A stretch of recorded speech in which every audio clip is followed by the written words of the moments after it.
தலை இருக்கிறவனுக்கு கல்யாணம் பண்ணாலே அவன் நடு ரோட்ல நிக்கிறா. இவனுக்கு 10 தலை.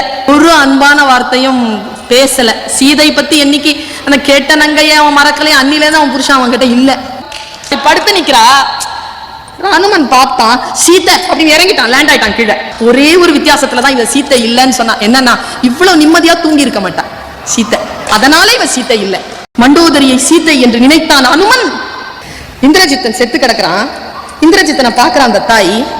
பார்த்து, ஐயோ மகனே, அப்படியே வந்து விழுந்தானா மேல. மேல எப்படி விழுந்தானா, ஒரு மலை இருந்தது, அந்த மலையில ஒரு மயில் வந்து மோதுற மாதிரி மோதி விழுந்தாளாம் கீழே.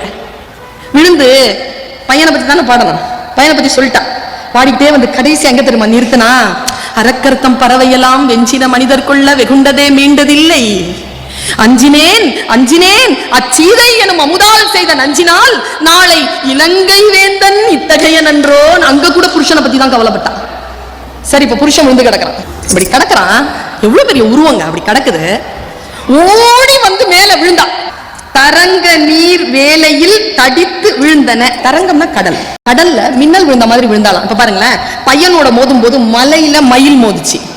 மயில் வேறு மலை வேறு. புருஷன் கடல், மனைவி மின்னல்.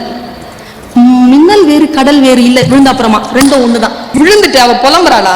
தேங்கி எழுந்து அவன் பொன் தழைத்த பொறு மார்பினை தன் தழை கைகளால் தழுவி, தன்னுடைய தழை போன்ற கைகளை எடுத்து அப்படி தழுவி தழுவி தனி நின்று அழைத்து, தனிமையில் தான் தன் கணவனை அழைக்கின்ற அந்த பெயர் சொல்லி அழைத்தாளாம்.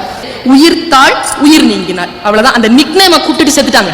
எவ்வளவுதான் ஆண் திணவெடுத்து வெளியில் சுற்றினாலும், கற்புக்கரசியான ஒரு பெண் வீட்டில் இருந்தால் அந்த ஆணினுடைய இறுதி அந்த பெண்ணினுடைய காலடியில் தான் வந்து விழும்.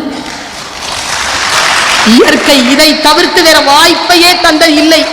ராவணனை கொன்றது ராவணனின் தீவினை கிடையாது, ராவணனை சாய்த்தது மண்டோதரியின் கற்பு.